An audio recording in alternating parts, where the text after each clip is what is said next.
Well, what was your first interaction with this story then? Would it be the short story or the original film, or? It was really the script that I was sent, to be honest, more Okay. than anything. That was what obviously was going to end up on screen. Sure. And I really liked the character that I was asked to play. And quite fancy working with Colin. Sure. So you weren't familiar then with the other versions, or they weren't important, or? I had seen the movie, and once I was doing this, I read the short story. Yeah. Are you a fan of the kind of science fiction genre? Is that something that you wanted to do, or is it more about this particular character? Or? Yeah, I tend to take things on a case-by-case basis. I mean, I do like science fiction. I like all kinds of different genres of movies, and I think as an actor, it's fun to get to do as many of those different kinds as you can, you know. And but I do enjoy a good story like this. Yeah. And you weren't originally attached to the character. You came onto it quite late, didn't you?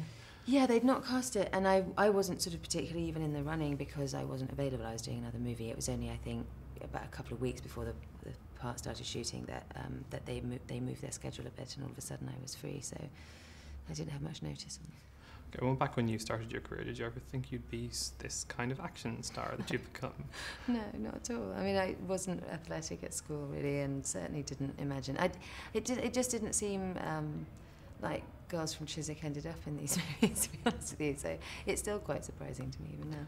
It's just kind of accidental role on role kind of thing that happened. I think when I started out, I'd been at university, and I was very conscious of the fact that I'd been studying Russian and French, and I hadn't gone to drama school. And so when I started acting, I thought, well, I must do a play in the theatre, and I must do Shakespeare, and I must do a French movie in French, and I must do this, and trying all different kinds of genre and type of thing, just sort of as an apprenticeship. And so when Underworld came along, that was really what that was, oh my God, I've never played a part like this. I can't believe they're actually offering it to me. How ridiculous. Let me see if I can do it. And and it was a great experience. I definitely had to go through an awful lot of training and all of that, not necessarily thinking that would take off so much to where I was offered a lot of those kind of things, sometimes to the exclusion of other things. So it is a slightly schizophrenic feeling to become very, very associated with the thing that's actually the biggest stretch for you and that's the furthest from your sensibility.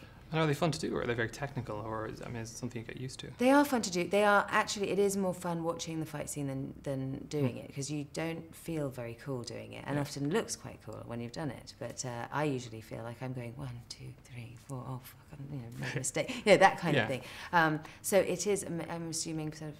Sometimes you really get in a groove. I suppose it's like dancing or something, and you think, oh, that went really well. But a lot of the time, you're just trying really hard not to mess it up. Just sort of flailing your limbs around and hoping it looks good on camera. Well, not quite that, but just hoping you don't forget a step and punch somebody in the face. Yeah. Sure. And this, I'm not quite sure. Have you played a villain before? Because you get to play. Not in this kind of a movie. I've played some rotters, but not. So was that fun to do that? Yeah, it's really fun doing that. I liked this character. I thought she had a nice kind of unhinged quality that made her really well, you get to go. The film's quite dark and serious, and you get to be more broad maybe than anyone else in it. Was that probably a little bit? I think that's probably the case for the villain. You usually give him a little bit more leeway. There seemed to be one thing I noticed, there's a lot of lifts in the future, a lot of elevators. Yes. Is that what the future's going to look like, do you think? You'd have to ask the person that came up with it. He's right next door. I didn't get to ask him, I should have. So there are loads of set pieces in the film, and it's an action film really more than a sci-fi film in some ways. Was there a favourite set piece that you had? That I was in? Yes. I really enjoyed the fights that I had. I really enjoyed the fight with Colin in the apartment was really fun. I like that moment for my character when she gets to kind of turn. I thought that was really fun. The one I was dreading the most was the elevator scene with Colin and Jessica, just because I'm fighting everybody in this very small space, and as I said, I didn't have a lot of notice, so you don't want to be the one messing up. Well, you've worked in action fantasy. You've also done your share of dramatic roles. We haven't done very many comedies. Is that something you'd like to do more of? Love to, yeah. I think possibly the wielding a machine gun may have put some people off. Maybe some people find that funny, though. Yes, you never know. I'm sure there are those people. Well, one thing I remember from years ago was Shooting Fish. I don't know, that might be one of your last comedies. I did Serendipity after that. Okay. Yeah. I always liked Shooting Fish, I wanted to say. Thank you so much. Well, you've done what's called a remake or a retelling now. Are there any other films that you'd like to remake or redo?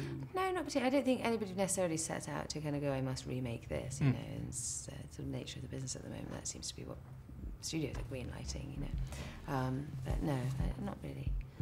That's great. Thanks very much. Cheers. Thanks.